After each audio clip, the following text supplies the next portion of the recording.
Hello friends, स्वागत है आप सबका एक बार फिर से मेरे चैनल में।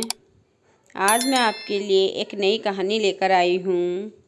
एक गांव में एक ब्राह्मण अपनी पत्नी के साथ रहता था। पत्नी उसकी मुंहफट थी, इसलिए ब्राह्मण के कुटुंबियों संग उसकी बनती नहीं थी। परिवार में सदा कलह का वातावरण बना रहता था। ब्राह्मण प्रतिदिन के इस कलह से तंग आ गया और सोचने लगा कि रोज रोज की कलह से परदेश जाकर अलग घर बसाकर रहना अच्छा होगा। कम से कम शांति से तो जीवन व्यतीत होगा।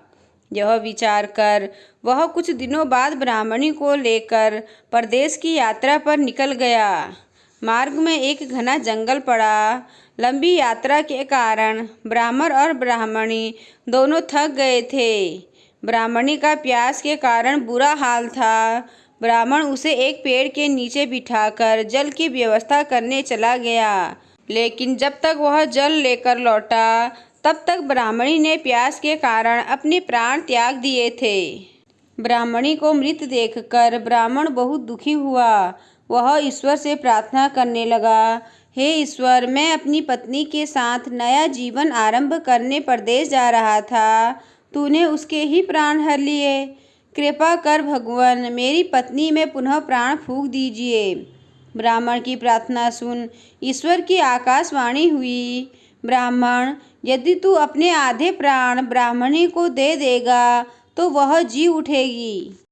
ब्राह्मण ने अपना आधे प्राण ब्राह्मणी को दे दिए। ब्राह्मणी पुनः जीवित हो गई। दोनों ने पुनः अपनी यात्रा प्रारंभ कर दी। चलते चलते वे दोनों एक नगर के बाहर पहुँचे।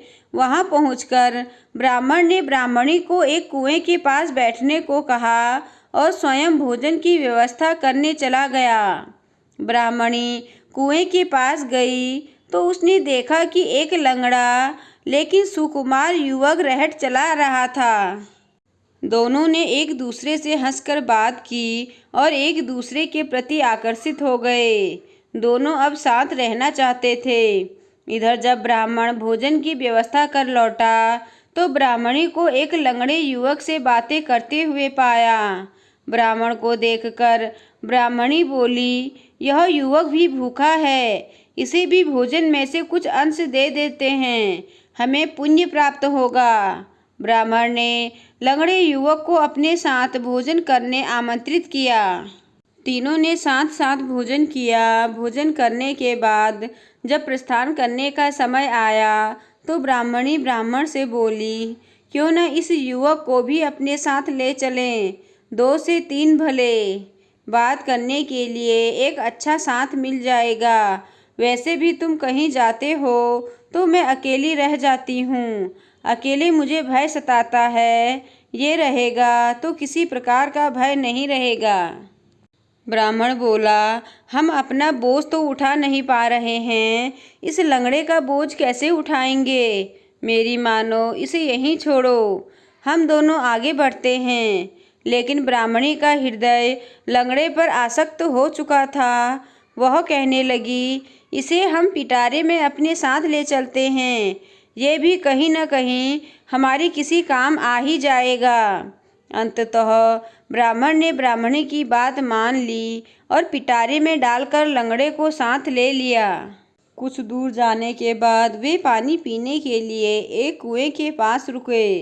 वहां पानी निकालते समय ब्राह्मणी और लंगड़े ने ब्राह्मण को कुएं में धकेल दिया।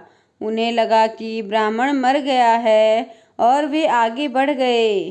कुछ दिनों की यात्रा के पश्चात वे एक नगर की सीमा पर पहुँचे। लंगड़ा अब भी पिटारी में ही था। सीमा पर उपस्थित पहरेदारों ने ब्राह्मणी को रोक लिया और पिटारी की तलाशी ली। तलाशी में पिटारे में से लंगड़ा बाहर निकला। दोनों को राज दरबार ले जाया गया। राज दरबार में राजा ने ब्राह्मणी से पूछा, ये लंगड़ा कौन है, इसे तुम पिटारे में छुपाकर क्यों ला रही थी। ब्राह्मणी बोली, ये मेरे पति हैं, कुटुंबियों से तंग आकर हम अपना देश छोड़कर परदेश आए हैं। कई लोग मेरे पति के बैरी हो चुके हैं, इसलिए अपने पति को मैं पिटारे में छुपा कर लाई हूँ। कृपा कर आप इस नगर में हमें निवास करने की अनुमति प्रदान कर उपकार करें। राजा ने उन्हें नगर में बसने की अनुमति दे दी और दोनों नगर में पति पत्नी की तरह रहने लगे। उधर कुएं में गिरे ब्राह्मण को कुछ साधुओं ने कुएं से बाहर निकाल लिया था। कुछ दिन साधुओं के साथ रहकर ब्राह्मण उसी नगर में आ गया जहाँ ब्राह्मणी लंगड़े के साथ रह रही थी। एक दिन ब्राह्मण की ब्राह्मणी से भेंट हो गई, जिसके बाद दोनों में कहा सुनी होने लगी। बात बढ़कर राजा के समक्ष पहुंची। राजा ने ब्राह्मणी से पूछा, ये कौन है? ब्राह्मणी बोली, ये मेरे पति का बैरी है, उसे मारने आया है, इसे मृत्यु दंड दीजिए। राजा ने ब्राह्मण को मृत्यु दंड की आज्ञा दी, जिसे सुनकर ब्राह्मण बोला, महाराज, आपका दिया हर दंड मुझे स्वीकार है, लेकिन मेरी एक विनती सुन लीजिए। इस स्त्री के पास मेरा कुछ है, उसे मुझे दिलवा दीजिए।